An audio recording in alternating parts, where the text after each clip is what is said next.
you decide to brew, before it ever got to there, it had already set seed in your heart. Before it even got to that point. All right? And so Jesus gives the illustration, and he says, whosoever kills shall be in danger of judgment. Verse 22, but I say unto you that whosoever is angry with his brother without cause shall be in danger of judgment. And whosoever says to his brother, Raka, I wouldn't even know what that means, but it sounds like a cuss word. Raka shall be in danger of counsel.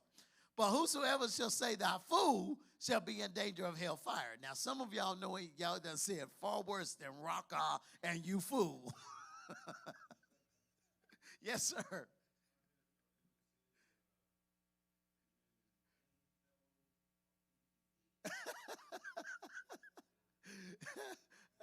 That's light compared to some of the stuff y'all done use.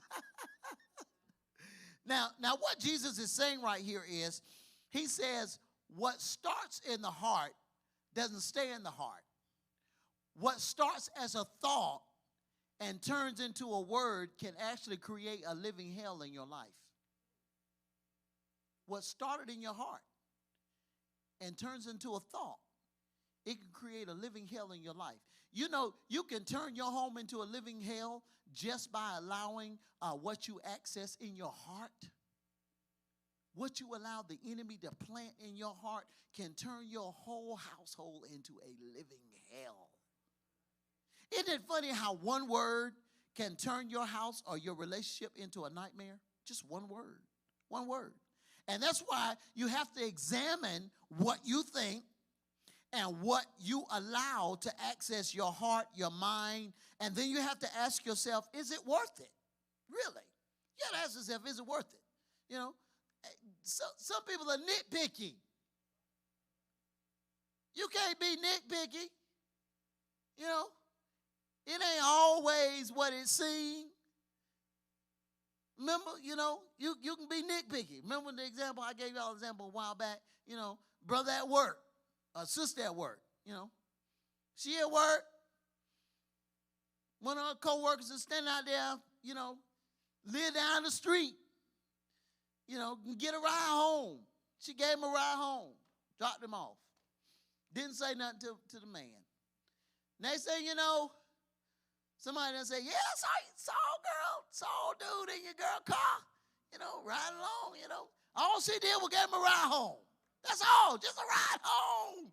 A ride home, just a ride home. He lived right down the street, you know, gave him a ride home. Now all of a sudden you come in, you ain't say nothing to me about you gave old dude a ride home, you know, but you done gave Clarence a ride I don't know how many times, but it's you. It's you. It's different if it's me, but it's you. You gave Clarence a ride, and you ain't say nothing to me. You don't tell me when you give Clarence a ride. You don't tell me when you give your sister, your mom. That's my family. You don't tell me. But now you done gave that. Now guess what? Now what we done did, we done opened up a whole lot of stuff. Now we go from there, and it goes from there, and it goes to one other thing, and it goes to something else. Well, you didn't tell me this. Well, you didn't tell me that. Well, you didn't tell me this. Well, you didn't tell me that. Well, you didn't tell me this. And now what we have now is we have a divided house. All over something that really wasn't even worth it. It was Clarence. You know Clarence. Clarence. That's all. It was Clarence. Clarence down the road. I just gave Clarence a ride. Just Clarence. You know Clarence. And now you're going to stress over Clarence because I gave Clarence a ride? Really? Now the whole house is messed up all over the fact that you gave Clarence a ride. So now Clarence needs a ride. It's pouring down raining outside. Guess what you got to do? You got to just keep going. Blow the horn. Beep, beep. Sorry, Clarence. Can't get your ride. You see what I'm saying? The dysfunction. All this is going with, all this is about dysfunction. All of that. Because we now cannot be who we need to be because of the dysfunction in the person that you're with. Or the dysfunction that's within yourself. Amen? And so you got to ask yourself, whether or not it's really worth it. Is it worth it? Is it worth it for me to say something? You know what? Because guess what? I got to ask myself, well, wait a minute. Should I tell you about Clarence? Because if I tell you about Clarence, you're going to argue about Clarence. Now I got to hear about Clarence all night. So if I don't say nothing about you, because I'm going to get the same reaction either way. And I don't know why. So sometimes it's like you got to ease into it. Babe, you know what? Come, let's sit down. Why you always have such a fit when I give people